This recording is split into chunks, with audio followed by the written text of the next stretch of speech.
What would the new 1.18 Minecraft mobs look like if I drew them as cute girls? Let's find out. Also, my sketch layers for all these are super messy, but trust the process. First, I wanted to draw a warden, which honestly is the scariest mob in Minecraft.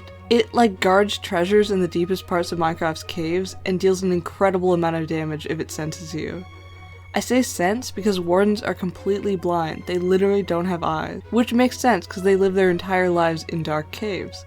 So how do you make a character cute when it has no eyes and it's a terrifying monster? I decided to cover where her eyes would be with hair, which is kind of creepy still, but in a cute way. It felt cheaty to not have to draw a character's eyes. Kind of like when I was just learning how to draw and I'd add eye patches and fringes of hair to a character, as well as drawing their hands behind their back or in their pockets, to avoid drawing hands and eyes. It's kind of a horror trope too to have a spooky girl with hair covering her face. That's also why I gave her a more slender build, even though the warden is boxy like an iron golem.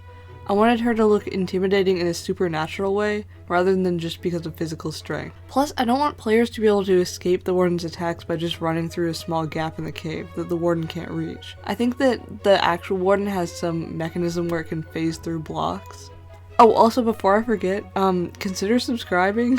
Since this is a really small channel right now, it's kind of like being a fan of a band before everyone else knows about it. At least that's how I choose to see it. Plus, you can always unsubscribe later. Anyways, the warden's original design does have one cute part.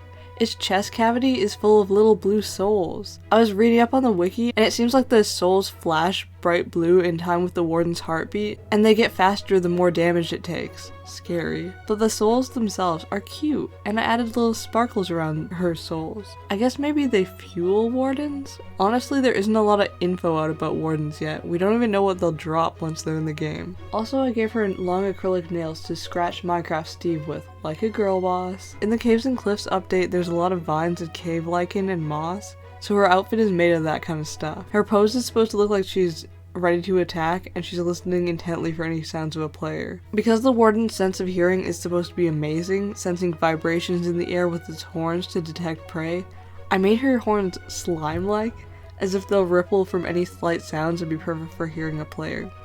Kinda like how Jello looks like when you slap it or shake the table it's on. I really didn't know whether to draw her barefoot with clawed monster feet like the original warden, but eventually I went with giving her brown leather adventurer's boots.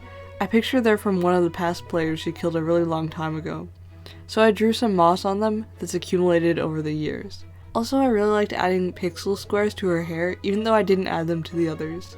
And yeah, I really love how she turned out. On to the next mob, the axolotl. I love the creativity Minecraft developers put into their fictional creatures like ender dragons, phantoms, now axolotls. They all look so weird and alien, it really brings the world to life. Hold on, I'm getting a call. Hello? What's that? The axolotl is a real animal? Let me look this up.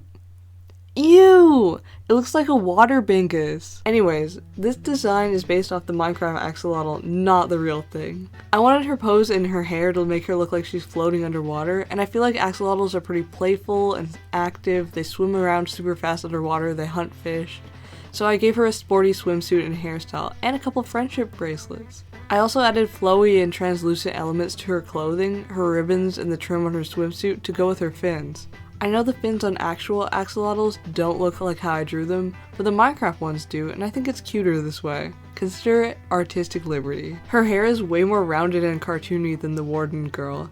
Honestly, she kind of reminds me of Princess Bubblegum, especially the bangs. I chose to give her a lot of freckles too, so it looks like she's been in the sun a lot. So unlike the other two mobs, this one I decided to do all in one color, monotone, because honestly the pink axolotl is just a little pink blob. It was a huge challenge to plan out all the different types of pink to use so that her hair, outfit, and skin didn't all look the same. But shading pink is always so satisfying, because I shaded the hair and outfit with red and purple, but shading the skin with blue made it stand out so much. I think blue shading on pink is so pretty, especially with the orange blush I gave to her cheeks, elbows, and knees. Also, drawing the line art for braided hair is way easier than it looks, but shading and highlighting braided hair takes forever.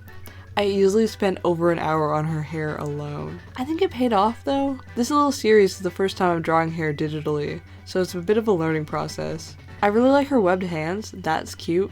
But I hope her webbed feet don't look too weird. I think human feet wouldn't really belong, but the toes are kind of just weird.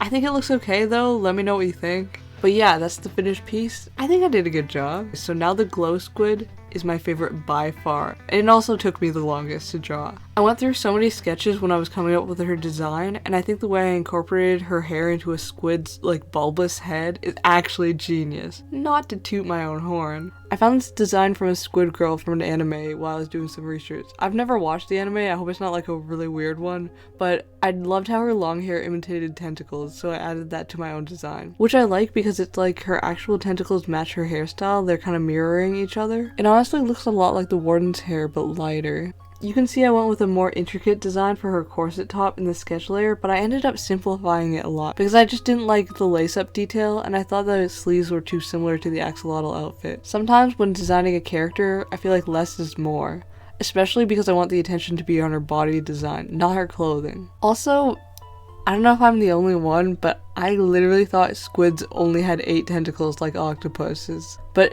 there's 10. Technically 8 tentacles and 2 arms. The weird tentacles that have like almond shapes on them are the arms, which I know the glow squid doesn't have in Minecraft, but I really wanted her to not look like an octopus, so I added them. Unlike the other designs, I did give her human skin. She's basically a mermaid, which I actually like a lot because the color contrast of warm skin tones like light pink and orange with the otherwise very cool tones of the rest of the drawing, I think is really nice. I think if I'd only used the original glow squid color palette, the design would have looked too samey without enough contrast. Also, for all 3 of them, I kind of popped off with the hands. Like, hands are so hard to draw, but I feel like they look great for all of them. Instead of a square pixel design for her tentacles and top of her head, like I kind of did for the Warden, I decided to go for something a little more complex, at least for me. You can see I have a few reference pictures of the squids I want to try to imitate because they have a lot of little glowing flecks of color. Recently, I drew a dragon to look like an opal gemstone, and I used the same technique here of erasing with a soft erase on some parts of the flecks to make them fade into the body. This was a super tedious process, but it turned out so well.